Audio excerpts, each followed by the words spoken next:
नमस्कार dear students, मैं मेरी YouTube channel KRCC by Rakesh sir में आपका हार्दिक स्वागत एवं अभिनंदन करता हूं। कक्षा 10 से संबंधित प्रायिकता के फर्स्ट लेक्चर में आपका हार्दिक स्वागत एवं अभिनंदन है। अपने गणित की पुस्तक में कक्षा 10 में प्रायिकता का अध्याय 18वां अध्याय है और वह अपने बोर्ड परीक्षा की दृष्टि से 4 अंक का है। तो शुरू करते हैं प्रोबेबिलिटी और इसे समझने का प्रयास करते हैं। तो प्रायिकता को प्रोबेबिलिटी कहा जाता है। अब इसकी परिभाषाएं देखते हैं और इसके अंतर्गत कौन कौन सी परिभाषाएं आती हैं उनको समझने का प्रयास करते हैं। तो प्रायिकता क्या है? सामान्य परिभाषा क्या है? किसी घटना के घटित होने का पूर्वानुमान, पहले से अनुमान लगाने की तकनीक प्रायिकता कहलाती है। जैसे आज बारिश होगी कि नहीं होगी, इसका पूर्वानुमान लगाने की तकनीक। इस सिक्के को उछालें तो चित आएगा, पट आएगा। पट मतलब जिस तरह 5 का ये सिंबल बना हुआ, प्रतीक बना हुआ, उसको पट या टेल कहा जाता है। और जिस तरफ भारत का नक्शा है जैसे इस सिक्के में, उसको चित या हेड कहा जाता है। चित या हेड कहा जाता है। तो किसी घटना के घटित होने का पूर्वानुमान लगाने की तकनीक क्या कहलाती है? प्रायिकता। सिक्के को उछालने पर चित या पट आएगा, क्या आएगा, उसकी पूर्वानुमान, पहले से अनुमान लगाना की तकनीक प्रायिकता कहलाती है। क्या कहलाती है? प्रायिकता। ये प्रायिकता की सामान्य परिभाषा है। जैसे एक पासे को उछालने पर, पासे पर 1 2 3 4 5 6 में से कोई भी एक अंक आना, उसकी प्रायिकता निकालना या क्या संभावना है उसको पूर्वानुमान लगाना क्या कहलाता है? प्रायिकता कहलाता है। अब इसके अंतर्गत महत्वपूर्ण परिभाषाएं आती है, उन्हें समझने का प्रयास करते हैं। तो नंबर 1 पे है अभिप्रयोग एवं घटना। क्या है? अभिप्रयोग एवं घटना। अभिप्रयोग को ट्रायल कहते हैं। क्या कहते हैं? ट्रायल। और घटना को कहते हैं इवेंट। तो ट्रायल एंड इवेंट। ट्रायल का मतलब है कोशिश करके देखना, एक तरह से ऐसे मान लीजिए। तो हम एक सामान्य शब्दों में समझाएं, जैसे एक सिक्के को उछालना एक अभिप्रयोग है, हम कोशिश करके देखते हैं उस पर क्या आ सकता है। और उस पर चित या पटाना क्या है? कि घटना है। चित या पटाना क्या है? घटना है। और ऐसे पासे को फेंकना एक अभिप्रयोग है, परंतु उस पर 1 2 3 4 5 6 में से कोई एक अंक आना क्या है? घटना है। तो किसी भी संदर्भ मतलब सिक्के को उछालना या पासे को फेंकना का कोई प्रयोग जिसके कई संभावित परिणाम होते हैं, जैसे सिक्के में H और T, चित और पट होते हैं। ठीक है। चित्त को क्या लिखते हैं? हेड यानी H से लिखा जाता है और पट को टेल यानी T से लिखा जाता है। परिणामों में से एक परिणाम अवश्य हो तो अभिप्रयोग कहलाता है तथा इसके संभावित परिणाम क्या कहलाती है? घटनाएं कहलाती है। जैसे एक सिक्के को उछालना एक अभिप्रयोग है, परंतु उस पर चित या पटाना क्या है? घटना है। चित या पटाना क्या है? घटना है। ऐसे एक पासे को उछालना या फेंकना क्या है? एक अभिप्रयोग है, परंतु उस पर 1 2 3 4 5 6 में से कोई भी एक अंक आना क्या है? घटना है। 1 2 3 4 5 6 में से कोई भी अंक आना क्या है? घटना का।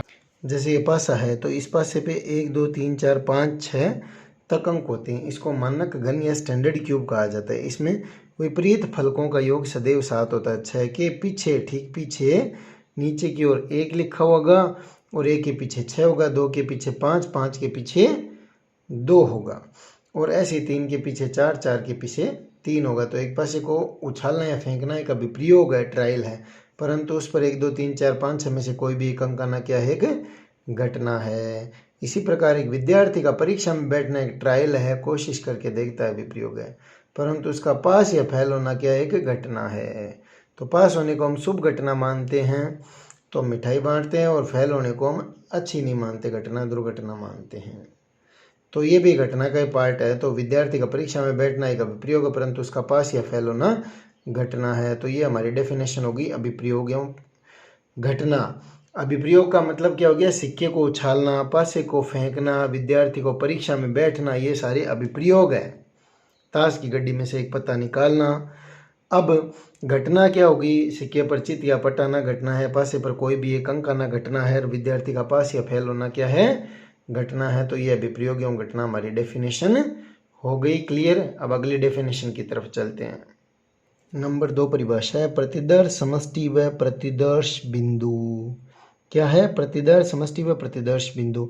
इसको इंग्लिश में सैंपल स्पेस व सैंपल पॉइंट कहा जाता है। क्या कहा जाता है? सैंपल स्पेस व सैंपल पॉइंट। किसी अभिप्रयोग जैसे सिक्के को उछालना, पासे को फेंकना या विद्यार्थी का परीक्षा में बैठना, तो किसी अभिप्रयोग के सभी संभावित परिणामों में से, यानी सभी संभावित परिणाम है उनको घटनाएं भी कहते हैं, का समुच्चय बना लेते हैं। क्या बना लेते हैं? समुच्चय उस अभिप्रयोग की प्रतिदर्श समष्टि कहलाती है। वह प्रतिदर्श समष्टि होगी एक तरह से, और उस प्रतिदर्श समष्टि का प्रत्येक बिंदु या घटना क्या है? प्रतिदर्श बिंदु कहलाती है। जैसे हम एक सिक्के को उछालें, जैसे 5 रुपए का सिक्का उछाला, तो इस पे चित्त आ सकता है। चित्त यानी भारत का नक्शे वाला वो जो आकृति है, और पट यानी 5 रुपए जिस तरह बना उसको पट या टेल कहा जाता है। तो एक सिक्के को उछालने पर प्रतिदर्श समष्टि S1 बराबर क्या होगी? H और T आता है। तो चित्त यानी हेड, उसको H से लिखा जाता है। चित्त यानी हेड को H से लिखते हैं, और पट यानी टेल को किससे लिखा जाता है? T से लिखा जाता है। तो एक सिक्के को उछालने पर H और T आ सकता है। तो ये इसकी प्रतिदर्श समष्टि हो गई, और ये प्रतिदर्श बिंदु और ये भी प्रतिदर्श बिंदु हो गया। अब हम सिक्के, पासे तथा ताश की गड्डी के संदर्भ में प्रतिदर्श समष्टि को विस्तार पूर्वक समझने का प्रयास करते हैं। तो हमारा इसमें प्रतिदर्श समष्टि और प्रतिदर्श बिंदु में, यानी सिक्के से संबंधित प्रतिदर्श समष्टि और प्रतिदर्श बिंदु को समझने का प्रयास करते हैं।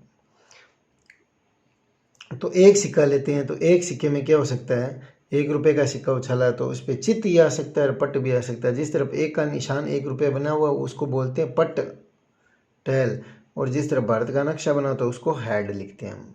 तो H और T हो गया। तो नंबर ऑफ S1, इसमें अवयव कितने हुए? कुल कितनी घटनाएं हुई? 2 की घात 1। एक सिक्के में 2 पहलू होते हैं, H और T 2 पहलू होते हैं, और सिक्का एक है तो 2 की घात 1 बराबर आ गया 2। अब 2 सिक्के ले लेते हैं। ये मान लीजिए 1 रुपए का सिक्का है और ये 2 रुपए का सिक्का है। तो 1 रुपए के सिक्के में HT आ गया, हेड और टेल आ सकता है, और 2 रुपए में भी हेड और टेल आ सकता है। अब दोनों को एक साथ उछालें तब क्या हो सकता है? H के साथ H ले ली, H के साथ T ले लो, HT, और T के साथ H, TH और TT। अर्थात 1 रुपए पे भी H आ गया, चित्त आ गया, और 2 रुपए पे भी चित्त आ गया। 1 रुपए पे चित्त, 2 रुपए पे पट, 1 रुपए पे पट, 2 रुपए पे चित्त, और दोनों पे पट आ गया, TT। तो नंबर ऑफ S2 कितना हो गया? ऑर्डर ऑफ S2 कितना हो गया? 2 की घात 2। एक सिक्के में 2 पहलू होते हैं, और सिक्के कुल कितने उछाले? 2, तो 2 की घात 2 अर्थात 4 आ गया। इसी प्रकार हम 3 सिक्कों को उछालते हैं, तो 3 सिक्के 1 रुपये और 2 रुपये और 5 रुपये का सिक्का ले लिया, तो HT आ गया, फिर HT, और उसमें भी हेड टेल आ सकता है। अब HT गुणा ये HT गुणा HT का मान यहाँ से रख देते हैं 2 का, तो वो क्या रख दिया? HT TT, और ये HT पड़ा है। तो इसे ध्यान से समझने का प्रयास कीजिए। अब HH के साथ H आ सकता है, तो H, फिर HT के साथ H लिखा हुआ है, फिर TH के साथ क्या लिखा हुआ है? H, तो TH H, फिर TT के साथ क्या लिखा हुआ है? HTT H, फिर HH के साथ T लिख दिया, फिर HT के साथ T लिख दिया, फिर TH के साथ भी T है तो THT हो गया, फिर TT के साथ T लिख दिया तो TTT हो गया। ये हो कुल कितनी घटनाएं होगी? 1 2 3 4 5 6 7 और 8 हो गई। तो एक सिक्के में कुल कितने पहलू होते हैं? 2, और सिक्कों की संख्या कितनी है? 3, तो 2 की घात 3 8 होगी। तो हम पहले से अगर ये पता है कि संख्या इतनी होगी तो उसको हम आसानी से लिख सकते हैं। जैसे 3 सिक्के उछाले, तीनों पे H आ जाए, H। अब पहले पे H, दूसरे पे भी H आ जाए, हेड आ जाए, और इस पे टेल आ जाए। अब इस टेल को घुमाना है तो इस टेल को बीच में ले आओ। एक टेल है, एक पट है, इधर बीच में आ गया, और ये एक टेल किनारे पे भी आ सकता है, तो TH। अब 2 पट भी आ सकते हैं, HTT। अब इस बार H को घुमाना है तो H को बीच में ले लेते हैं, तो THT, फिर H को किनारे पे TTH, फिर तीनों ही टेल आ सकते हैं, TT। तो देखिए आराम से समझ सकते हैं इसको। H है तो आपको एक H को कम करना है, वहाँ पे T लिखना है, और इस T को घुमाना है, तो कितनी जगह घूम सकता है? तो ये 3 जगह हो गई टोटल। और इसी प्रकार 2 T आ सकते हैं, तो H को घुमाना है, तो इसकी भी 3 हो गई। ठीक है, तो एक T से रिलेटेड 3 हो गई, और एक H से रिलेटेड भी 3 हो गई, और ये तीनों टेल की, तो 2 की घात 3 8 आ जाएगी एक सिक्के को 3 बार उछालने पर 2 की घात 3 प्रतिदर्श समष्टि में कुल प्रतिदर्श बिंदु या घटनाएं कितनी होगी? 8 होगी। और इनका समुच्चय, इसको प्रतिदर्श समष्टि कहा जाता है। इसी प्रकार आप n सिक्के एक साथ उछालें तो उन पर प्रतिदर्श समष्टि में कुल 2 की घात n प्रतिदर्श बिंदु होंगे। जहाँ 2 सिक्कों में पहलू h और t होता है और n है सिक्कों की संख्या, तो n सिक्के एक साथ उछालें तो ये सिक्कों से रिलेटेड प्रतिदर्श समष्टि और प्रतिदर्श बिंदु हो गया। ये पूरा समुच्चय प्रतिदर्श समष्टि कहलाता है और इसका एक प्रत्येक घटना है वो प्रतिदर्श बिंदु या घटना कहलाती है। जैसे कपड़े की दुकान में हम जाते हैं तो कपड़े की दुकान तो हो गई कपड़े की प्रतिदर्श समष्टि, फिर वो हमें कपड़ा दिखाता है ऐसा, ये ले सकते हैं, ये वाला कपड़ा ले सकते हैं, ये वाला, वो हो गया सैंपल स्पेस, पूरा सैंपल स्पेस हो गया और वो सैंपल पॉइंट हो गया। तो प्रतिदर्श समष्टि यानी कपड़े की दुकान में से प्रतिदर्श बिंदु दिखाता है, तो ये प्रतिदर्श समष्टि है और ये प्रतिदर्श बिंदु हो गए। ठीक है, अब हम चलते हैं पासे की तरफ। अब हम पासे से रिलेटेड प्रतिदर्श समष्टि व प्रतिदर्श बिंदु लेते हैं। तो एक पासा लेते हैं तो S1 क्या हो गया? 1 2 3 4 5 6 तक आ सकते हैं, तो ये इनका 6 घटनाओं का समुच्चय हो गया।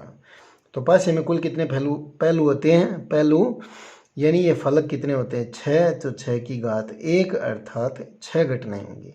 अब 2 पासे फेंके हैं तो पहले पासे में 1 2 3 4 5 6 आ सकता है, ये सफ़ेद कलर का है, दूसरा रेड कलर का है, इसमें भी 1 2 3 4 5 6 आ सकता है। तो एक के साथ एक आ सकता है, यानी इस पासे पे एक ही रहे तो इस पासे पे एक भी आ सकता है, 2 भी आ सकता है, 3 4 5 6 तक आ सकते हैं ना।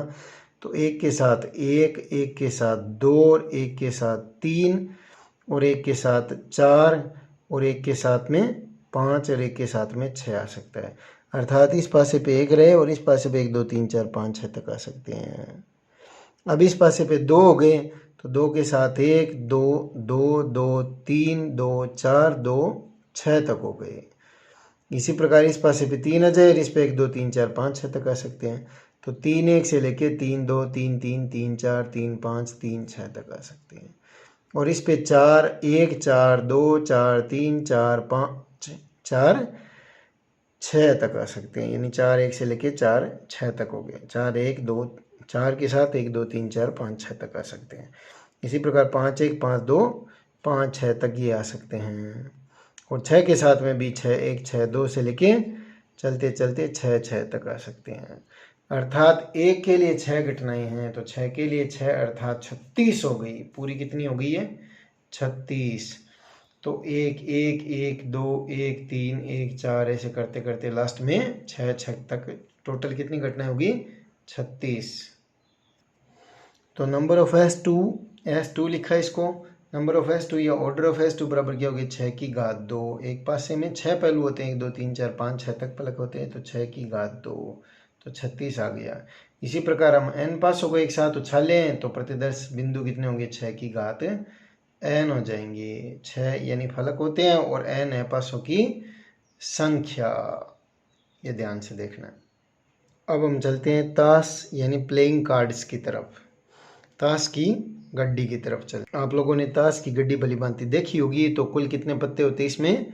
52 होते हैं। कुल कितने पत्ते होते हैं? 52। और कितने प्रकार के पत्ते होते हैं? 4 प्रकार के पत्ते होते हैं। तो हमने यहाँ पे लिखा हुआ है ईंट के 13 होते हैं और लाल पान के भी 13 होते हैं। तो ईंट और लाल पान दोनों के लाल रंग की होते हैं। ईंट भी लाल रंग की होती है, लाल पान भी लाल रंग का होता है। तो कुल 26 हो गए। ये लाल पत्ते कितने हो गए? 26 हो गए। और हुक्म के कितने हो गए? 13। हुक्म यानी काला पान कहा जाता है इसको। 13 प्लस चिड़िया के भी कितने होते हैं? 13। चिड़िया के भी कितने हो गए? 13। तो कुल इन दोनों का जोड़ कितना हो गया? 26। तो ये काले पत्ते हो गए। अगर आपको पूछा जाए ताश की गड्डी में कितने रंग होते हैं तो आप 4 रंग नहीं बताने खेलते समय, वो नहीं बतानी है। रंग 2 ही होते हैं, लाल और काला। कितने रंग होते हैं? 2 ही होते हैं। तो लाल रंग के पत्ते होते हैं 26 और काले रंग के पत्ते भी कितने होते हैं? 26 है। तो लाल रंग में ईंट और लाल पान है और हुक्म और चिड़िया काले कलर के होते हैं। तो ये काले के अंतर्गत है और ये लाल के अंतर्गत है। ये आपको थोड़ा सा ध्यान में रखना है। तो लाल 26 प्लस काले 26 बराबर कुल 52 पत्ते हो गए। एक दरबारी पत्ते कहा जाता है। तो दरबार में कौन कौन रहते हैं? बेगम, बादशाह और गुलाम। तो बादशाह के साथ बेगम और गुलाम, तो इनको दरबारी पत्ते कहा जाता है। बेगम 4 होती है, बादशाह भी 4 होते हैं और गुलाम भी क्या होते हैं, 4 होते हैं। तो टोटल कितने हो गए, 12। और इन्हें तस्वीर वाले भी पत्ते कहा जाता है, बेगम, बादशाह, गुलाम को। तो बादशाह की फ़ोटो बनी होती है ना, फ़ोटो चित्र, और गुलाम का भी बना होता है और बेगम का भी बना होता है। बेगम यानी क्यू से जिसे डिनोट करते हैं, इसको जे से। तो ये बेगम, बादशाह, गुलाम है। ये तस्वीर वाले पत्ते भी कुल कितने होते हैं, 12 होते हैं। तो ये ताश की गड्डी से संबंधित है, अपना प्रतिदर्श समष्टि का हो गया। अब हम चलते हैं अगली डेफिनेशन की तरफ। इन डेफिनेशंस को बच्चों आपको ध्यान से देखना है, क्योंकि ये सभी आपके सिलेबस के अकॉर्डिंग है। तो इनको आप भली भांति समझ लेंगे तो प्रायिकता का चैप्टर आपके लिए बहुत ही आसान हो जाएगा। तो नंबर 3 डेफिनेशन की तरफ चलते हैं। कुल निशेष स्थितियां या कुल घटनाएं कहा जाता है इसको। टोटल एग्जॉस्टिव इवेंट्स कहते हैं, एग्जॉस्टिव इवेंट्स और टोटल इवेंट कहा जाता है। तो किसी अभिप्रयोग का मतलब सिक्के को उछालना, पासे को फेंकना, ताश की गड्डी में से पत्ता निकालना, विद्यार्थी का परीक्षा में बैठना, ये सभी अभिप्रयोग या ट्रायल है। तो किसी अभिप्रयोग के समस्त संभावित परिणाम उस अभिप्रयोग की निशेष स्थितियां या घटनाएं कहलाती है। जैसे एक सिक्के को उछालने पर कुल कितने परिणाम होंगे, तो लिखा हुआ देखो, जैसे एक सिक्के को उछालने पर 2 निशेष स्थितियां प्राप्त होती है, एच और टी।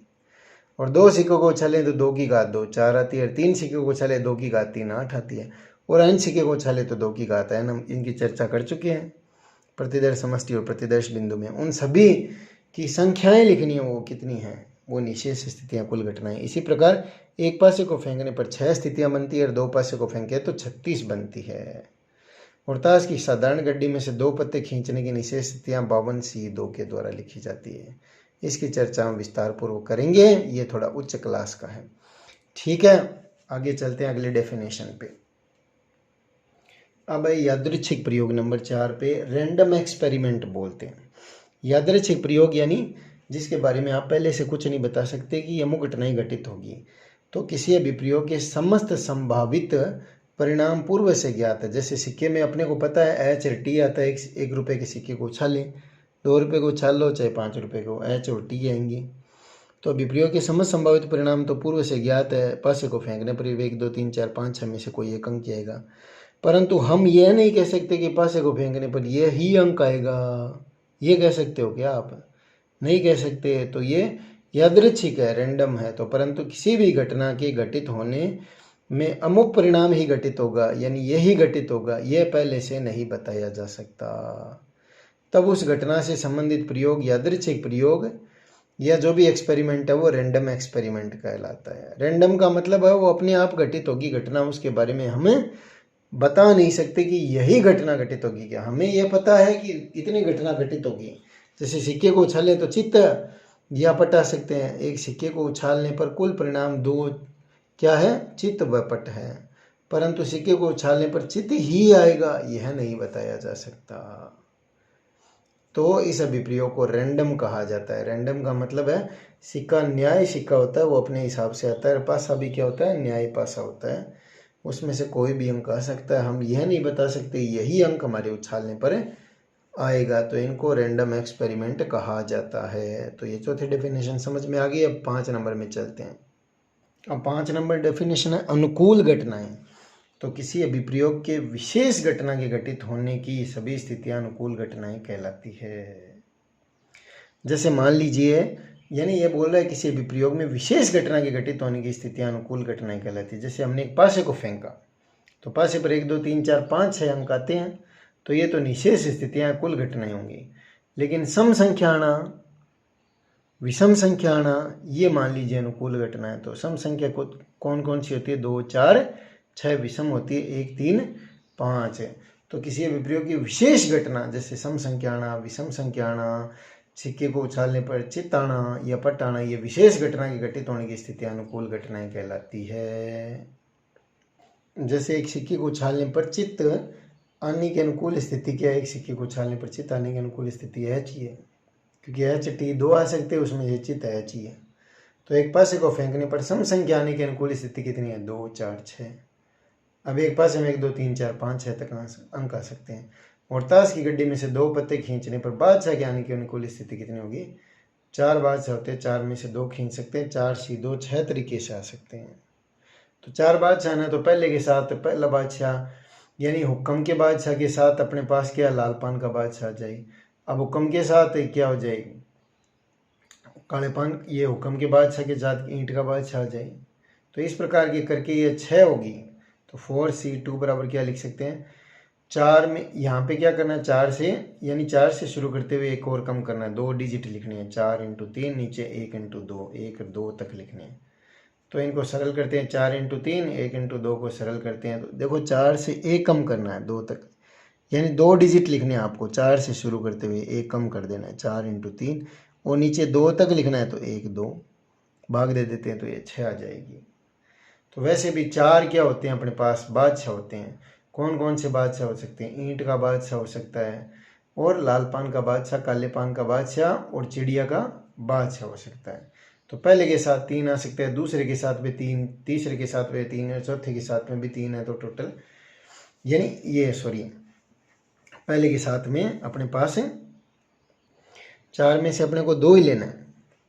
तो 4 में से 2 ही लेना है, तो वो 6 तरीके से आ सकता है। तो ये 10वीं से थोड़ा ऊपर की कक्षा का है उदाहरण।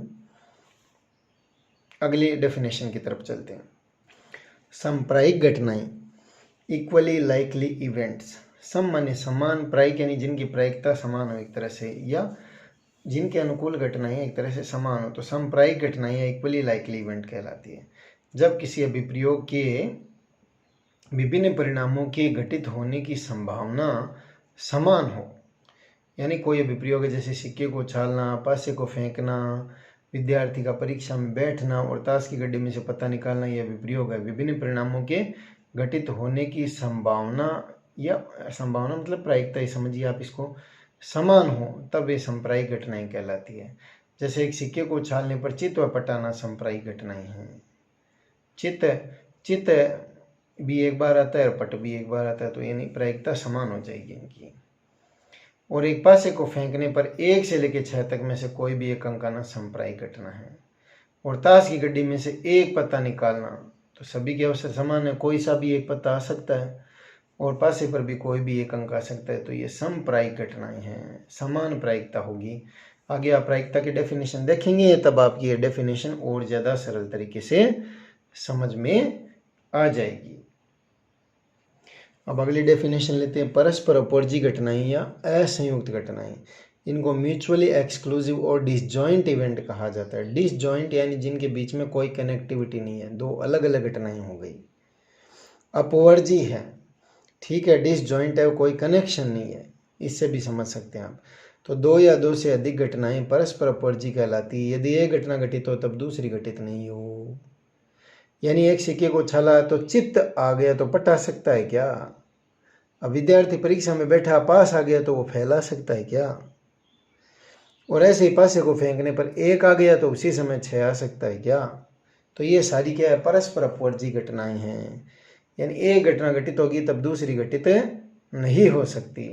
तो इन्हें हम क्या कह सकते हैं, परस्पर अपवर्जी या डिसजॉइंट। इनके बीच में कोई कनेक्टिविटी नहीं है।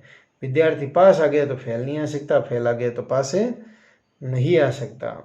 तो घटना ए और बी परस्पर अपवर्जी कहलाती है यदि इनके बीच में intersection A intersection B equal to phi, अर्थात फाई यानी रिक्त है, रिक्त इनके बीच में कुछ भी कॉमन नहीं है, उभयनिष्ठ नहीं है। इसको आप निम्न उदाहरण से समझ सकते हैं। एक पासे को फेंकने पर सम और विषम अंक आने की घटनाएं परस्पर अपवर्जी घटना है। तो सम अंक इवन से लिख देते हैं। सम कौन से हो गए, 1 से लेकर 6 तक में 2 4 6, और विषम कौन से हो गए, 1 से लेकर 6 तक में 1 3 5। क्या इन दोनों में उभयनिष्ठ है क्या? सम अंक आने पर विषम अंक आ सकता है क्या? विषम आने पर सम आ सकता है क्या? नहीं आ सकता है। तो इन दोनों में कॉमन, इसको इंटरसेक्शन या कॉमन से लिखा जाता है, ये सिंबल है इसका, E intersection O equal to phi, अर्थात नथिंग, कुछ भी नहीं है, एम्प्टी। तो ये परस्पर अपवर्जी होगी। एक घटना घटित हो तब दूसरी घटित नहीं होगी। अब 8 नंबर डेफिनेशन लेते हैं। स्वतंत्र घटनाएं, स्वतंत्र यानी एक दूसरे से स्वतंत्र है, एक दूसरे पे निर्भर नहीं करती, तो इंडिपेंडेंट इवेंट्स कहा जाता है। तो 2 या 2 से अधिक घटनाएं स्वतंत्र कहलाती हैं। यदि एक घटना घटित हो तब दूसरी घटना भी घटित हो सकती है, यानी दोनों घटनाएं एक साथ घटित हो सकती है, अर्थात एक घटना के घटित होने का दूसरे पर प्रभाव न पड़े। जैसे 2 विद्यार्थी परीक्षा में बैठे हैं तो पहला पास आ जाए तो दूसरा भी पास आ सकता है। अब पहले के पास आने का दूसरे के पास आने पर प्रभाव पड़ता है क्या? नहीं पड़ता। अब पहला पास आ जाए दूसरा फेल भी आ सकता है। तो ये भी स्वतंत्र घटनाएं हैं। अब जैसे उदाहरण लिखा हुआ है, एक पास से वह एक सिक्के को उछालने पर सिक्के पर चित या पट आना और पासे पर 1 2 3 4 5 6 में से कोई भी एक अंक आना स्वतंत्र घटना है। पासे पे कुछ भी आ सकता है और सिक्के पर भी कुछ भी आ सकता है, ये स्वतंत्र घटना है। 2 विद्यार्थियों को परीक्षा में बैठना स्वतंत्र घटना है, क्योंकि किसी एक विद्यार्थी का पास या फेल होना दूसरे विद्यार्थी पर निर्भर नहीं करता। तो ये होगी स्वतंत्र घटना। अगली 9 नंबर डेफिनेशन लेते हैं, आश्रित घटनाएं या डिपेंडेंट इवेंट्स कहते हैं। तो स्वतंत्र के विपरीत है, यानी एक घटना घटित होने का प्रभाव शेष घटनाओं पर पड़ता है, आंशिक या पूर्ण रूप से पड़ता है, तो उन्हें आश्रित घटनाएं कहा जाता है। जैसे एक थैले में मान लीजिए 5 लाल और 5 काली कुल 10 गेंद है। आपने बिना प्रतिस्थापन के 2 लाल गेंद निकाली, तो पहली लाल गेंद आएगी, तो पहली लाल गेंद कितने 5 में से आएगी। हाथ तो 10 में जाएगा, पूरे थैले में 10 गेंद है, लेकिन लाल 5 है उनमें से निकलेगी। और उसमें दोबारा अब लाल निकालेंगे तो पहली बार एक लाल निकल चुकी है मान लीजिए, तो दूसरी बार प्रतिस्थापन करना नहीं है बिना प्रतिस्थापन, तो दूसरी बार लाल अपने पास 4 ही रहेगी। 4 ही रहेगी तो 5 में से नहीं आएगी ना, तो पहली बार तो हो गई 5 और दूसरी बार हो गई 4, तो ये हो गई। इस पर डिपेंड कर गई है, और कुल गेंद हो जाएगी पहले 10 है बाद में 9 हो जाएगी, क्योंकि हम बिना प्रतिस्थापन यानी वापस डाले गेंद को निकाल रहे हैं। समझ में आ गया? एक बार फिर से समझने का प्रयास कीजिए। 5 लाल और 5 काली गेंद, अर्थात एक थैले में कुल 10 गेंद हैं। हमें 2 गेंद निकालनी है, दोनों ही लाल है मान लीजिए। तो पहली लाल आ गई, तो अब थैले में कितनी बची? 4 लाल और 5 काली, अर्थात 10 गेंद बच गई। अब इनमें से आएगी अगली गेंद। समझ में आ गई बात? ठीक है, तो ये पीछे वाले पर निर्भर कर गया, इसको आश्रित घटना कहते हैं। अब डेफिनेशन नंबर 10 यानी परिभाषा नंबर 10 की तरफ चलते हैं। मिश्र घटनाएं कंपाउंड इवेंट्स को बोलते हैं। अब जैसे एक साथ 2 घटनाएं घटित होगी तो वो मिश्र घटनाएं के अंतर्गत आएगी। यदि 2 या 2 से अधिक घटनाएं एक साथ घटित हो तब वे मिश्र घटनाएं कहलाती है। जैसे अपने पास 2 थैले हैं, अब एक थैले में कुछ लाल व कुछ काली गेंद है, जैसे मान लीजिए 5 लाल 5 काली गेंद है। दूसरे थैले में क्या है? 5 लाल और 4 काली गेंद है, तो 9 गेंद होगी उसमें। तो एक थैले में कुछ लाल और कुछ काली गेंद है, दूसरे थैले में भी कुछ लाल और कुछ काली गेंद है, पहले में 10 है और दूसरे में 9 मान लीजिए। तो हमें किसी एक थैले का चुनाव करना है, तो किसी एक थैले का, तो दोनों में से एक थैला चुनना है, फिर चुने हुए थैले में से गेंद निकालना मिश्र घटना के अंतर्गत आता है। तो 2 घटनाएं एक साथ हो रही है, पहले एक थैले का चुनाव, फिर चुने हुए थैले में से क्या है? गेंद निकालना। तो यहाँ पर 2 घटनाएं एक साथ घटित हो रही है, जैसे थैले का चुनाव और चुने हुए थैले में से लाल गेंद निकालना। तो ये कौन सी घटना के अंतर्गत आएगा? मिश्र घटना। ये हमारी डेफिनेशन सारी हो गई। अब हम लेते हैं प्रायिकता की गणितीय परिभाषा। ये इंपॉर्टेंट है, यहाँ से आपके क्वेश्चन शुरू हो जाएंगे, ध्यान से देखना है। प्रायिकता की गणितीय परिभाषा, मैथमेटिकल डेफिनेशन ऑफ प्रोबेबिलिटी। तो यदि किसी घटना ए के लिए n निशेष स्थितियां, जैसे एक सिक्के को उछालें, तो कुल निशेष स्थितियों को हम किससे लिखेंगे? n से लिखेंगे, छोटे n से। n निशेष परस्पर उपवर्जी है। एक सिक्के को उछालने पर चित्त या पट आना परस्पर उपवर्जी है, तथा संप्रायिक है चित्त या पट आना समान अवसर भी है इनके, तो संप्रायिक स्थितियां हो और इनमें से m स्थितियां उनके अनुकूल हो। जैसे सम संख्या आना पासे को उछालने पर, तो वो अनुकूल स्थितियां होगी 2 4 6। तो m स्थितियां उनके अनुकूल हो तब किसी घटना a के घटित होने की प्रायिकता, इसको PA से लिखते हैं, प्रोबेबिलिटी ऑफ इवेंट A। तो घटना A की अनुकूल स्थितियां उनको m से लिखेंगे, बटा A की निशेष स्थितियां उनको किससे लिखेंगे? n से। तो m बटा n, ये प्रोबेबिलिटी की गणितीय डेफिनेशन हो गई। एक बार पुनः देखिए, यदि किसी घटना A के लिए n निशेष परस्पर उपवर्जी और संप्रायिक स्थितियां हो, तब जिनमें से m स्थितियां उसके अनुकूल हो, तब घटना A के घटित होने की प्रायिकता जिसे PA से लिखते हैं, बराबर क्या होगा? घटना A के अनुकूल स्थितियां बटा A की निशेष स्थितियां m बटा n। तो हर बार हम प्रश्न में m बटा n ही लिखेंगे। m क्या? अनुकूल घटना, और ये कुल घटना है, ऐसे सीधा सरल सा याद रख सकते हैं। अनुकूल, ये कुल है, टोटल, ये अनुकूल, अब इसका एक उदाहरण दिया हुआ है आपको, भली भांति ये चीज समझ में आ जाएगी। जैसे एक पासे को फेंकने पर सम अंक, विषम अंक तथा अभाज्य अंक आने की प्रायिकता ज्ञात कीजिए। सम, विषम और अभाज्य तीन एक साथ पूछे हैं, तो एक पासे को फेंकने पर अपने पास कितने अंक आ सकते हैं? एक भी आ सकता है, दो भी आ सकता है, 3, 4, 5, 6 तक आ सकता है। तो एक पासे को फेंकने पर संबंधित प्रतिदर्श समष्टि, तो सबसे पहले आपको क्या लिखनी है? प्रतिदर्श समष्टि लिखनी है। तो एक पासे से रिलेटेड प्रतिदर्श समष्टि क्या होगी? 1, 2, 3, 4, 5, 6। तो एक पासे को फेंकने पर कितने आ सकते हैं? 1, 2, 3, 4, 5, 6 तक अंक आ सकते हैं। इनको प्रतिदर्श समष्टि को ऐसे लिखते हैं हम। ये ध्यान देना बच्चों कैसे लिखना है, ठीक है। तो नंबर ऑफ एस या एन, इसमें अश में अवयव कितने हैं? 6, तो एन लिखते हैं, छोटे एन से एन 6 हो गए। अब अपने को कौन कौन सी प्रायिकता पूछी है? सम, विषम और अभाज्य की पूछी है। तो नंबर 1 पे सम का लगा दिया। तो पासे को फेंकने पर सम अंक आने की अनुकूल स्थितियाँ, उसको मैं स्मॉल एम से लिखते हैं। अब ये 3 हो गई, कौन सी? 2, 4, 6। कितनी हो गई? 2, 4, 6। ये कितने हैं? एक अंक ये हो गया, ये दूसरा अंक हो गया, ये तीसरा अंक हो गया। तो 2 एक अंक ही तो है, 2, 4, 6, ऐसे 4 भी दूसरा अंक हो गया, ये तीसरा अंक हो गया। तो इनकी संख्या लिखनी है 3। तो सम अंक की प्रायिकता कितनी होगी? m/n। Probability P for probability of sum अंक आने की प्रायिकता। तो m/n, m क्या है? अनुकूल अवसर सम अंके बटा कुल घटनाएं। एक पासे को फेंकने पर कुल घटनाएं कितनी होगी? 6। 3/6 1/2 हो गया। अब इसी प्रकार विषम अंक आने के अनुकूल अवसर कितने होंगे? वो भी 3 m से लिखेंगे हम, ध्यान देना। तो 1, 3, 5 कौन कौन से? 1, 3, 5 विषम अंक के। तो प्रायिकता विषम अंक की कितनी होगी? m/m। तो 3, ये 3 ही तो है। तो 1, 3 और 5, ये कितने अवसर हो गए टोटल? 3, 3/6। एक पासे को फेंकने पर कुल 6 घटनाएं घटित होती है। तो 3/6 अर्थात 1/2 आ गई। अब इसी प्रकार अभाज्य अंक के अनुकूल अवसर, अभाज्य संख्या कौन कौन सी होती है? 1, 2, 3, 4, 5, 6 में कौन कौन सी होती है? 2, 3, 5। कौन कौन सी होती है? 2, 3, 5। 2, 3, 5, ठीक है। तो ये भी कितने हो गए? 3। तो अभाज्य अंक की प्रायिकता कितनी होगी? 3/6 अर्थात 1/2 हो गई। 3/6 अर्थात क्या होगी? 1/2। 1/2।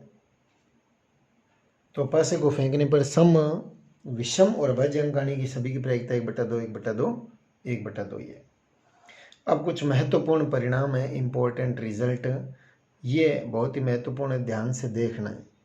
तो किसी घटना की घटित होने की प्रायिकता प्लस उसके नहीं घटित होने की प्रायिकता का जोड़ सदैव 1 होता है। तो इसको घटना ए को ए मान लेते हैं। तो ए की प्रायिकता यानी घटना ए की प्रायिकता PA, और घटना के नहीं घटित होने की इसको ऐसे लिखा जाता है PA नहीं। ये परीक्षा में इस प्रकार से आया, PA नहीं। इन दोनों का योग कितना होगा? 1 होगा। अब ए नहीं को कैसे लिखा जाता है? ए के सिर पे बार लगा देते हैं। क्या लगा देते हैं? बार। तो PA + P बार, P बार का मतलब ए नहीं है, ए की घटित नहीं होने की प्रायिकता बराबर 1 है। तो इसको एक उदाहरण से समझ सकते हैं। जैसे एक सिक्के को उछाला तो चित्त आने की प्रायिकता कितनी होगी? एक सिक्के में कितने होते हैं? H और T, और चित्त कितना होता है? 1, और कुल कितने हो गए? 2। तो कुल घटनाएं कितनी होगी? एक सिक्के को उछाले पे तो 2, और 1/2 आ गई चित्त आने की प्रायिकता। और चित्त नहीं आने की भी कितनी होती है? 1/2 अर्थात पट आने की। तो चित्त आना प्लस चित्त नहीं आना, एक सिक्के से रिलेटेड, इन सब का जोड़ कितना हुआ? 1। तो बहुत महत्वपूर्ण परिणाम है, किसी घटना की घटित होने की प्रायिकता प्लस उसके नहीं घटित होने की प्रायिकता का जोड़ सदैव 1 होता है। PA + PA नहीं बराबर 1। दूसरा पॉइंट महत्वपूर्ण परिणाम का, इंपॉर्टेंट रिजल्ट का दूसरा पॉइंट देखते हैं। तो किसी अभिप्रयोग की समस्त घटनाओं की प्रायिकताओं का जोड़ कितना होता है? 1 होता है। जैसे हम एक पासे को फेंकें तो 1, 2, 3, 4, 5, 6, तो इनमें से प्रत्येक घटना या प्रत्येक अंक ले लेते हैं, 1, 2, 3, 4, 5, 6, सभी की प्रायिकताओं का जोड़ कितना होगा? 1 होगा। तो PE1, PE2, PE3, PE4, E5, E6 तक जोड़ दिए, इन सभी को बराबर 1 है। तो 1 आने की, जैसे 1 आने की तो टोटल कितनी है? 6, और 6 में से 1 अंक आना तो 1/6। 1 अकेला ही तो है, तो 1/6। 2 की आने की प्रायिकता भी 2 कितने हैं, एक ही तो है, 1 से 6 तक में 2 कितने हैं, 1 है तो 1/6। 3 आने की कितने हैं, 3 कितने हैं, एक ही है, टोटल 6 में से 1/6।